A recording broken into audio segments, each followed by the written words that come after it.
Hello guys, स्वागत है आप लोगों का सोल एंड 2 की एक और नई वीडियो में। तो इस एपिसोड की शुरुआत भी बिल्कुल उसी सीन से ही होती है जहाँ पे यू हाउ और उसकी टीम ने मिलकर ईस्टर्न सन सिटी के ऊपर अटैक करते हुए उसे पूरी तरह से डिस्ट्रॉय कर दिया था और उसके ऊपर कब्जा करने के बाद वहीं पे मौजूद थे। वो खतरनाक बैटल तो वहाँ पे खत्म हो चुकी थी, लेकिन उसके इम्पैक्ट की वजह से अभी तक भी चारों तरफ तबाही फैली हुई थी। इसी बीच हम लोग वहाँ पे मिस गुजी को देखते हैं जो कि अपनी एंजल मास्टर सोल का इस्तेमाल करते हुए अपनी डिवाइन लाइट से अंडर क्रिएचर्स और डार्क कोरा को प्यूरिफाई कर रही होती है। इस बीच हम देखते हैं कि उसकी अपनी कल्टीवेशन भी काफी तेजी से बढ़ रही होती है। वहाँ पे यू हाउ को भी देखते हैं जो कि अपने बिग ब्रदर यानी कि मिस्टर बीबी की तरफ देखते हुए कहता है वो तुरंत ही एक सोल इंजीनियर्स के ग्रुप को मिस गुजी की हिफाजत के लिए भेज दे, क्योंकि यू हाउ नहीं चाहता था कि कोई भी अंडर क्रिएचर या बचा हुआ कोई भी दुश्मन मिस गुजी की प्यूरिफिकेशन प्रोसेस में खलल डाले। यू हाउ की ये बात सुनकर हम देखते हैं कि मिस्टर बीबी भी हाँ में अपना सर हिला देता है और यू हाउ के कई अनुसार वो तुरंत ही ऑर्डर्स को पास कर देता है। जिसके बाद हम देखते हैं कि वो वहाँ पे अपनी पूरी टीम से बात करते हुए इस मिशन के रिजल्ट के बारे में बात करता है। वो बताता है कि ईस्टर्न सन सिटी के वेयर हाउसेज में उन्हें जितने भी रिसोर्सेज मिले हैं वो उन लोगों की सोच से भी कहीं ज्यादा है। सन मून एम्पायर ने आगे आने वाली वार के लिए यहाँ पे बहुत ही ज्यादा तादाद में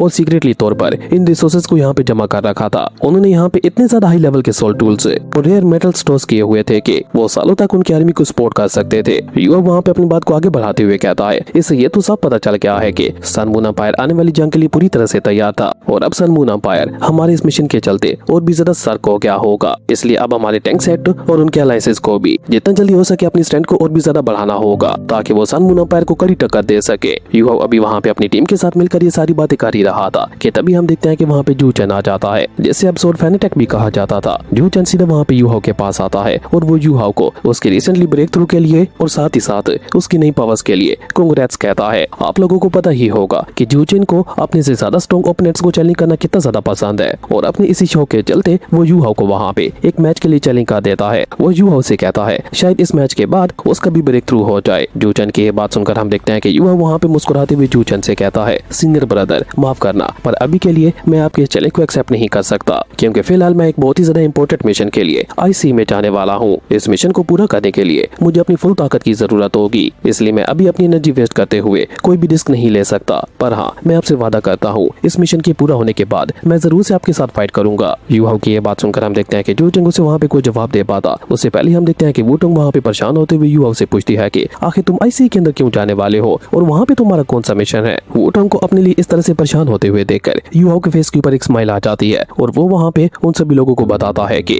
आईसी के अंदर सी प्रिंसेस जिन्हें मरमेड प्रिंसेस भी कहा जाता है, मैं उनकी तलाश के लिए जाने वाला हूँ। यू हाउ की ये बात सुनकर हम देखते हैं कि उसके सभी दोस्त वहाँ पे कंफ्यूज दिखाई दे रहे होते हैं, क्योंकि उन्हें समझ नहीं आ रहा था कि आखिर यू हाउ मरमेड प्रिंसेस को तलाश करने के लिए क्यों जाने वाला है। जबकि यू हाउ वहाँ पे अपनी बात को आगे बढ़ाते हुए कहता है मरमेड प्रिंसेस एक स्पिरिचुअल टाइप सोल बीस्ट है और आप लोगों को तो पता ही होगा कि अब इस दुनिया में स्पिरिचुअल टाइप के सी सोल बीस्ट का मिलना कितना ज्यादा रेयर है। और साथ ही साथ आप लोगों को ये भी पता होगा कि मुझे अपनी मास्टर सोल के लिए एक बहुत ही ज्यादा पावरफुल स्पिरिचुअल सोल बीस्ट की जरूरत है। इसीलिए मैं आईसी के अंदर जाना चाहता हूँ ताकि मैं वहाँ पे जाकर मरमेड प्रिंसेस के लाइफ साइकिल को चेक कर सकूं। अगर मरमेड प्रिंसेस का लाइफ साइकिल खत्म होने के कगार पे हुआ तो मैं उसके साथ एक डील करके उसे अपना स्पिरिचुअल बीस्ट बना लूंगा, जिससे हम दोनों का फायदा हो जाएगा। यू हाउ ने अभी वहाँ पे अपनी बात मुकम्मल की ही थी कि वूटोंग तुरंत ही वहाँ पे यू हाउ से कहती है कि मैं भी तुम्हारे साथ इस मिशन पे आना चाहती हूँ, लेकिन हम देखते हैं कि यू हाउ वहाँ पे इसके लिए साफ मना कर देता है। वो वहाँ पे वूटोंग को समझाते हुए कहता है कि हम लोगों को सी बीस्ट के बारे में कुछ भी नहीं पता, इवन हम लोगों को तो उनकी पावर्स और उनकी बिहेवियर के बारे में भी कुछ नहीं पता। और इस सब के अलावा तुम्हें पता ही होगा कि सन मून एम्पायर और मरमेड प्रिंसेस के बीच में टेरिटरी को लेकर काफी लंबे अरसे से जंग चलते हुए आ रही है। इसी कॉन्फ्लिक्ट की वजह से सी सोल बीस्ट हम इंसानों से बहुत ही ज्यादा नफरत करते हैं, इसलिए वो किसी भी इंसान को देखते साथ ही उनके ऊपर अटैक करना शुरू कर देते हैं। इसलिए ऐसे खतरनाक माहौल में आईसी के अंदर जाना अपनी मौत को दावत देने के बराबर होगा। और ये कहकर यू हाउ सीधा वहाँ पे वूटोंग की तरफ देखते हुए कहता है इसलिए मैं नहीं चाहता कि तुम मेरे साथ आओ और वहाँ पे किसी खतरे में पड़ जाओ। लेकिन मिस वूटोंग भी इतनी आसानी के साथ हार मानने वालों में से नहीं थी। वो वहाँ पे यू हाउ को जवाब देते हुए कहती है अगर वो जगह इतनी ज्यादा खतरनाक है तो वहाँ पे अकेले जाना बेवकूफी होगी, इसलिए अब तो चाहे कुछ भी हो जाए मैं तुम्हारे साथ आके रहूंगी, मैं तुम्हें अकेले इतना बड़ा खतरा मोल नहीं लेने दे सकती। वूटोंग की ये बात सुनकर हम देखते हैं कि युवा वहाँ पे नाम अपना सर हिलाते हुए कहता है लगता है तुम ऐसे नहीं मानने वाली। और ये कहकर युवा वहाँ पे वूटोंग को कन्विंस करने और अपनी सेफ्टी का प्रूफ देने के लिए अपने पास से एक छोटा सा बेहद ही खूबसूरत डैगर बाहर निकाल लेता है। वो डैगर वहाँ पे इतनी तेजी के साथ चमक रहा था कि सभी लोगों का ध्यान वहाँ पे उसी डैगर की तरफ चला गया था। साथ ही साथ हम देखते हैं कि उस डैगर के अंदर से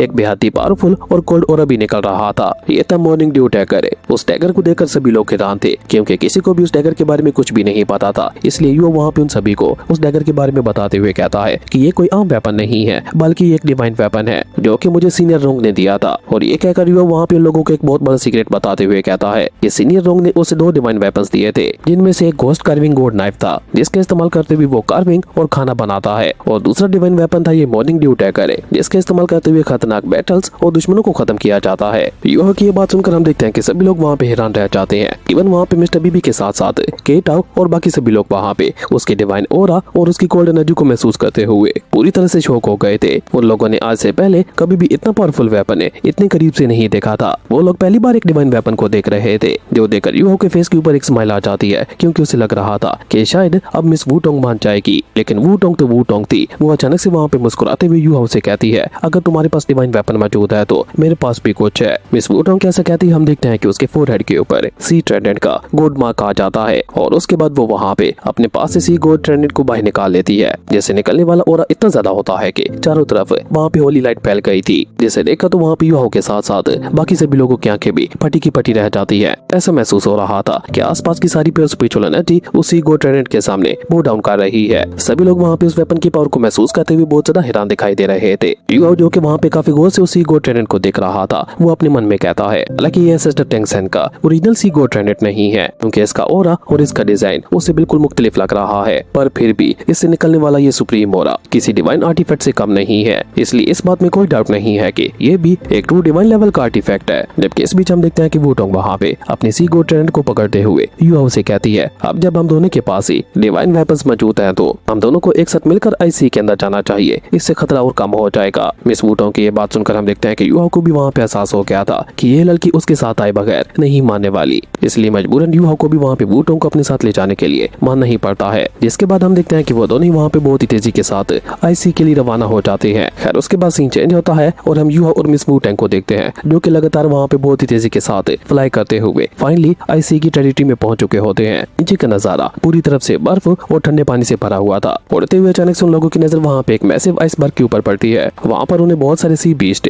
आराम करते हुए दिखाई देते हैं। ये सारे डेविल वालरूसेस थे। युवा वहाँ पे वूटोंग को उन डेमन वालरूसेस के बारे में बताते हुए कहता है कि ये बीस्ट ज्यादा अग्रेसिव नहीं होते और क्योंकि ये एरिया उनका नेचुरल हैबिटेट है तो इसलिए वो आराम करने के लिए बाहर आ गए। हम लोगों ने डिस्टर्ब किए बगैर ही चुपचाप यहाँ से आगे निकल जाएंगे। लेकिन जैसे ही वो दोनों चुपचाप वालरूसेस के ऊपर से गुजरने लगते हैं तो अचानक से एक बड़ा वालरूस उन्हें देख लेता है, जो कि उन्हें देखते साथ ही अचानक से वहाँ पे जोर से रोर करने लगा था। उसके आवाज सुनते ही हम देखते हैं कि बाकी सभी वालरूसेस भी वहाँ पे अलर्ट हो जाते हैं और वो सभी लोग वहाँ पे एक साथ मिलकर रोर करने लगे थे। उनकी आवाज इतनी ज्यादा पावरफुल होती है कि वहाँ पे एक ब्लू एनर्जी रिलीज होने लगी थी जो कि सीधा यू हाउ और मिस वूटोंग को हिट करते हुए उनके चारों तरफ एक डोमेन फील्ड क्रिएट कर देती है, जिसके चलते मिस वूटोंग के साथ साथ यू हाउ को भी वहाँ पे एक झटका सा लगता है और अचानक से ही उनके फ्लाइंग सोल टूल्स वहाँ पे काम करना बंद कर देते हैं और ग्रेविटी उन्हें बहुत ही तेजी के साथ नीचे जमीन की तरफ पुश करना शुरू कर देती है। यू हाउ तुरंत ही सिचुएशन को एनालाइज करते हुए रियलाइज करता है कि इन वालरूसेस की कंबाइंड साउंड वेव ने एक ऐसी टेक्निक यूज की है जिसने उनके आसपास की सारी हवा को डायरेक्टली हटा दिया है।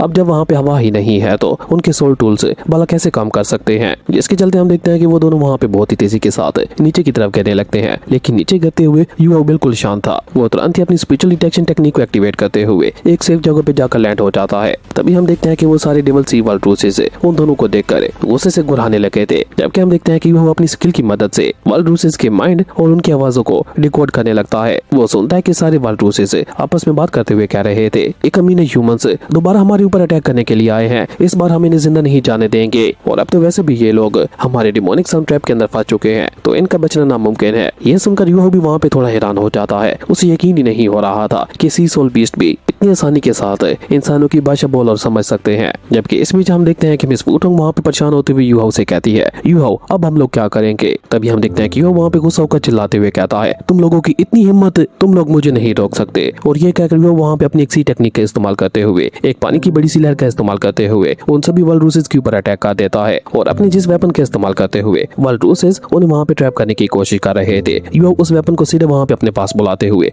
उसे डिस्ट्रॉय करते हुए कोल्ड टोन में कहता है, मैं तुम लोगों लोगों को अपना दुश्मन नहीं बनाना चाहता, लेकिन अब अगर तुम लोग हमारे रास्ते में आए तो मैं तुम में से किसी को भी जिंदा नहीं छोड़ूंगा। और ये कहकर युवा मिस वुटोंग को लेकर सीधा पानी के अंदर जंप लगा देता है। उन लोगों को वहाँ पे इस तरह से जाते हुए देखकर एक डेविल वाल्रूस अपने लीडर के पास आते हुए कहता है, ये इंसान तो थोड़े अजीब थे, इन लोगों ने हमें मारने की बजाय उल्टा हमारे ऊपर रहम दिखाते हुए हमें छोड़ दिया। जबकि हम देखते हैं कि उनका लीडर भी बहुत ज्यादा घबराया हुआ लग रहा था, क्योंकि उसे एहसास हो गया था कि युवा ने अपने पिछले अटैक में अपनी पावर्स को होल्ड कर रखा था। अगर युवा चाहता तो एक ही अटैक के साथ उन सभी को खत्म कर सकता था, पर उसने ऐसा नहीं किया। खैर वहीं दूसरी तरफ हम लोग युवा और मिस वुटोंग को देखते हैं, जो कि अब बोट से उड़ते हुए आगे बढ़ रहे थे, क्योंकि अब हवा में उड़ना उनके लिए ज्यादा सेफ नहीं था। इसलिए वो लोग हवा में उड़ने की बजाय टीचर ज़ुआन की बनाई हुई स्पेशल ड्रैगन अभ्यास बोट से होते हुए आगे बढ़ रहे थे। खैर अभी उन लोगों को वहाँ पे आगे बढ़ते हुए थोड़ी देर हुई थी कि तभी हम देखते हैं कि अचानक से उनकी बोट का बैलेंस वहाँ पे बिगड़ना शुरू हो जाता है और एक फिश सीधे उनकी बोट के ऊपर अटैक करते हुए उसे डैमेज कर देती है। ये देखकर युवाओं को वहाँ पे बहुत ज्यादा गुस्सा आ जाता है और वो मिस वुटोंग के साथ मिलकर अपनी सोल डिटेक्शन स्किल का इस्तेमाल करते हुए उन फिशेस के ऊपर अटैक करते हुए उन्हें डराकर वहाँ से भगा देते हैं। लेकिन खतरा अभी टला नहीं था, क्योंकि असली खतरा तो अब आने वाला था, क्योंकि अगले ही पल पानी के अंदर से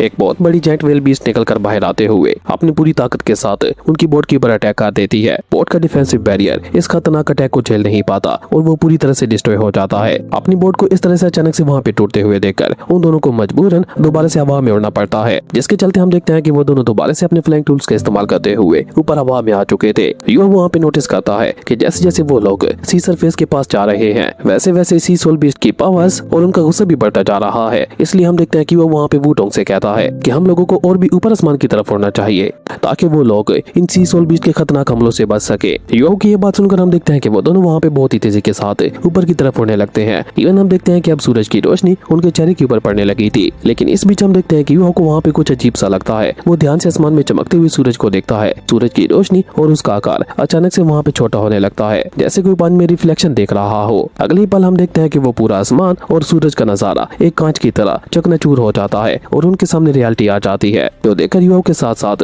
मिस वुटोंग भी वहाँ पे हैरान रह जाती है, क्योंकि वो दोनों किसी आसमान में नहीं उड़ रहे थे, बल्कि वो दोनों तो पानी की गहराई में मौजूद थे। असल में उन दोनों के आसपास एक इल्यूजन क्रिएट किया गया था, जिसने उन दोनों को वहाँ पे धोखे में रखा हुआ था। और जब वो दोनों अपनी आंखें खोलकर अपने आसपास देखते हैं तो उनके चारों तरफ मरमेड वॉरियर्स मौजूद होते हैं, जिन्होंने उन दोनों को वहाँ पे चारों तरफ से घेर रखा था। इवन वहाँ पे लोगों को खत्म करने के लिए नगाड़े बजाए जा रहे होते हैं, जो देखकर युवा और मिस वुटोंग को तो वहाँ पे कुछ समझ ही नहीं आ रहा था कि आखिर यहाँ पे ये सब हो क्या रहा है। तभी उनमें से एक मरमेड आगे बढ़ते हुए उनसे कहती है, ह्यूमंस अब अपना ये बेकार का स्ट्रगल बंद कर दो, ये पानी की दुनिया है, यहाँ पे ओशन की पावर रूल करती है और इस पावर के सामने तुम्हारी छोटी सी स्पिरिचुअल पावर की कोई औकात नहीं है। युवा तुरंत ही वहाँ पे समझ जाता है कि यहाँ पे सी कोड की इनहेरिटेड पावर मौजूद है। ये 100 ऑफ मरमेड्स एक साथ मिलकर एक collective spiritual wave attack generate कर रहे हैं। उनका वो कॉम्बाइंड स्पिरिचुअल अटैक मिलकर इतना ज्यादा खतरनाक हो चुका था कि एक पावरफुल डोलू मास्टर भी उनका मुकाबला नहीं कर सकता था। अगर ये अटैक उन पर हिट हो जाता तो उनका बचना नामुमकिन था। जबकि हम देखते हैं कि उन दोनों के ऊपर लगातार और प्रेशर भी पड़ रहा था, जिसके चलते उन दोनों के लिए तो वहाँ पे कलर रह पाना भी मुश्किल हो गया था। यूहो जल्दबाजी में आकर वहाँ पे कोई भी अटैक नहीं करता, वो उन्हें वहाँ पे शांत करने की कोशिश करते हुए कहता है तो यहाँ पे सिर्फ और सिर्फ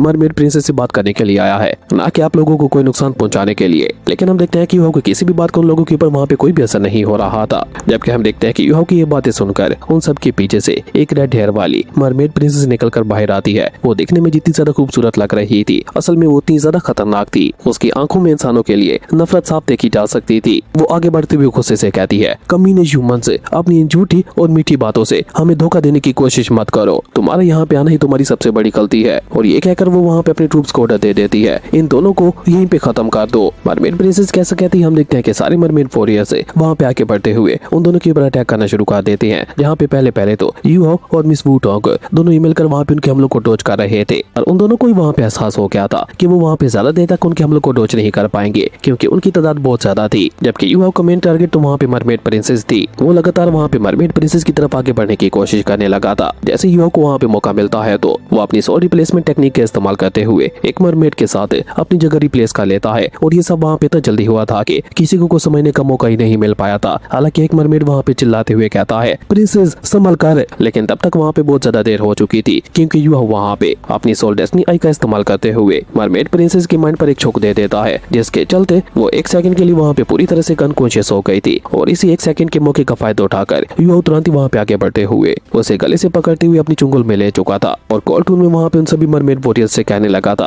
अब अगर कोई भी आगे बढ़ा तो मैं तुम्हारी मरमेड प्रिंसेस की गर्दन तोड़ दूंगा। यूहो कैसा कहती है, हम देखते हैं कि सभी मरमेड मरमेड वॉरियर्स अपनी अपनी जगह पे रुक जाते हैं, जबकि मिस वुटोंग युआओ के पास पहुंच जाती है और उसी को हॉस्टेज बनाकर युआओ मिस वुटोंग को लेकर वहां से आगे बढ़ने लगा था। तो थोड़ा दूर आने के बाद वो उसे छोड़ते हुए जैसे वहां से भागने की कोशिश करता है तो अचानक से हम देखते हैं कि उन दोनों के सामने एक बहुत ही ज्यादा खतरनाक और पावरफुल रेड लाइट आकर गिरती है, जिसने वहाँ पे उन दोनों का रास्ता रोक दिया था। और इसी के साथ वहाँ पे एंट्री होती है ट्रू मरमेड प्रिंसेस की, जिसके खतरनाक और प्रेशर की वजह से हम देखते हैं कि वहाँ पे युआओ और मिस वुटोंग दोनों के लिए वहाँ पे खड़ा रह पाना भी मुश्किल हो गया था। तभी ट्रू मरमेड प्रिंसेस गुस्सा होकर वहाँ पे चिल्लाते हुए कहती है, आखिर तुम कमीने इंसान चाहते क्या हो? तुम लोग हमारी टेरिटरी में आकर हमें परेशान क्यों कर रहे हो? तुम्हारे घटिया लोगों ने पहले ही हमारे बहुत सारे मासूम लोगों को मौत के घाट उतार दिया है। क्या तुम लोगों के लिए उतना खून काफी नहीं था जो अब तुम लोग हमारा खून बहाने के लिए यहाँ तक आ गए? इस बीच हम देखते हैं कि युआओ को भी वहाँ पे एहसास हो गया था कि ये हो रहा किसी और का नहीं बल्कि उसी लेजेंडरी 6 लाख साल पुरानी सोल बीस्ट सी प्रिंसेस का है। इसलिए हम देखते हैं कि वो वहाँ पे बात करने की कोशिश करता है। वो वहाँ पे सफाई देते हुए कहता है, सी प्रिंसेस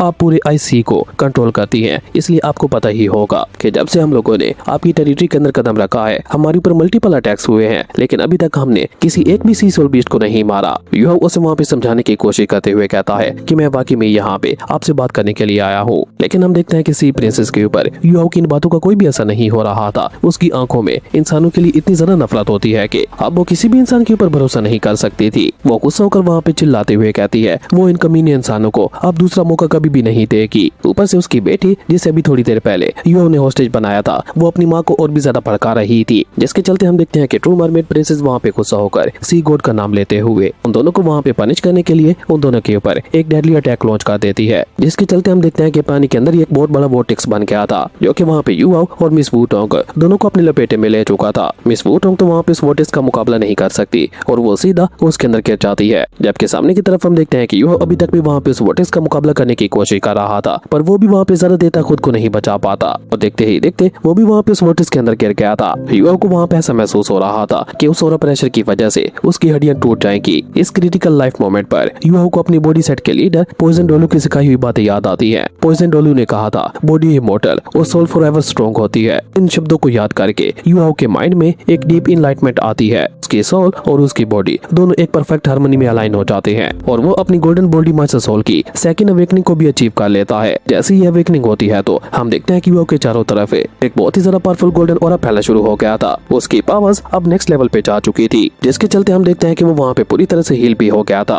और अब वो वोर्टेक्स के प्रेशर को भी आसानी से बर्दाश्त कर पा रहा था। इवन हम देखते हैं कि युआओ के ओरा प्रेशर की वजह से वो वोर्टेक्स एक बहुत बड़े एनर्जी ब्लास्ट के साथ पूरी तरह से डिस्ट्रॉय हो जाता है, जिसके चलते मिस वुटोंग भी वहाँ पे आजाद हो जाती है, जो कि युआओ की सेकंड अवेकनिंग को देखकर उसके लिए बहुत ज्यादा खुश दिखाई दे रही थी। इतनी कम एज में युआओ की ऐसी टेरिफाइंग पावर्स को देखकर मरमेड प्रिंसेस भी वहाँ पे हैरान थी, लेकिन उसकी नफरत इंसानों के लिए इतनी ज्यादा थी कि वो वहाँ पे बिना कुछ सोचे समझे ही युआओ के ऊपर दोबारा से अपने स्पीयर का इस्तेमाल करते हुए एक स्लैश अटैक कर देती है। उस खतरनाक स्लैश अटैक को अपनी तरफ आते हुए देखकर युआओ भी अब की बार नहीं घबराता और वो सीधे आगे बढ़ते हुए जाकर उस अटैक के साथ टकरा जाता है। इस बीच हम देखते हैं कि वो वहाँ पे अपनी 3 आइड गोल्डन लाइन के स्कल बोन की सबसे पावरफुल स्किल को एक्टिवेट करता है, जिसके इस्तेमाल करते हुए उसने वहाँ पे मरमेड प्रिंसेस के अटैक को बहुत ही आसानी के साथ डिस्ट्रॉय कर दिया था। लेकिन युआओ वहाँ पे भी नहीं रुकता, वो काउंटर अटैक करने का डिसाइड करता है। वो अपनी स्पिरिचुअल पावर, अपनी सोल पावर और अपनी डेस्टिनी पावर को एक साथ परफेक्ट रेशो में कंबाइन करता है। इन तीनों सुप्रीम पावर्स के फ्यूजन से वो एक नई टेक्निक को क्रिएट करता है, जिसका नाम था 16 3 आइड गॉड सीलिंग कर्स। ये कर्स एक गोल्डन और ब्लैक बीम की तरह युआओ की तीसरी आंख से निकलता है और सीधा जाकर सी प्रिंसेस को हिट करता है। इस कर्स का इफेक्ट इतना ज्यादा अजीब और पावरफुल था कि हिट होते ही सी प्रिंसेस की ऑफेंसिव एबिलिटीज पूरी तरह से सील हो जाती है, जिसके चलते अब उसे मजबूरन वहाँ पे अपनी डिफेंसिव एबिलिटीज का इस्तेमाल करना पड़ रहा था।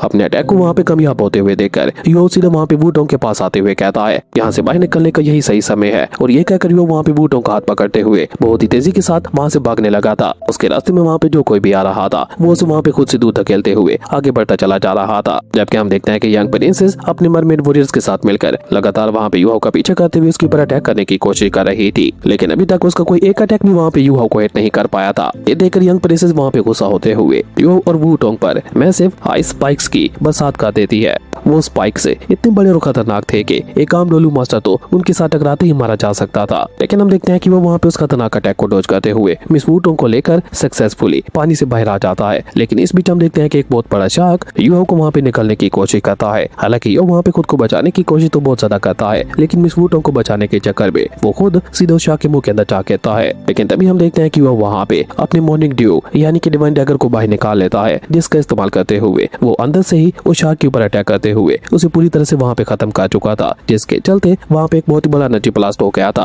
और उसके खत्म होने के बाद युवा वहाँ पे बहुत ही कूल तरीके के साथ निकल कर बाहर आ जाता है और डिवाइन डैगर की वजह से हम देखते हैं कि वहाँ पे एक बार फिर से उसका पूरा रूप बदलना शुरू हो गया था। अब युवा के पीछे पीछे मिस वुटोंग भी वहाँ पे अपनी सी गोड ट्रेंड को बाहर निकाल लेती है, जबकि हम देखते हैं कि युवा के आइस कोल्ड ऑरा की वजह से वहाँ का पानी फ्रीज होना शुरू हो गया था और अब वो दोनों उसके ऊपर ही खड़े हुए थे। इवन हम देखते हैं कि युवा ने तो वहाँ पे एक लेवल 9 का वार गोड आर्मर भी पहन लिया था और उसके बाद वो वहाँ पे कोल्ड टून में उन लोगों से कहने लगा था, आ जाओ हम तैयार हैं। युवा कैसे कहते हम देखते हैं कि अचानक से पानी में हलचल होने लगती है और एक साथ ही सारे के सारे सी सोल बीच निकल कर बाहर आने लगते हैं। तभी ट्रू मरमेड प्रिंस वहाँ पे गुस्सा होकर चिल्लाते हुए कोल्ड टून में वहाँ पे युवा से कहती है, इंसान हमेशा मीठी मीठी बातों का इस्तेमाल करते हुए हमें फंसाने की कोशिश करते हैं और जब हम इंसानों के ऊपर यकीन करते हैं तो इस यकीन की कीमत हम लोगों को अपनी जान देकर चुकानी पड़ती है। पर अब बस बहुत हो गया। और ये कहकर वो वहाँ पे एक बहुत ही ज्यादा खतरनाक अटैक को रेडी करने लगी थी, जबकि इस बीच हम देखते हैं कि यंग प्रिंसेस भी वहाँ पे अपने मरमेड वॉरियर्स को वहाँ पे उनके ऊपर अटैक करने का आदेश दे देती है और मरमेड वॉरियर्स को वहाँ पे अपनी तरफ आते हुए देखकर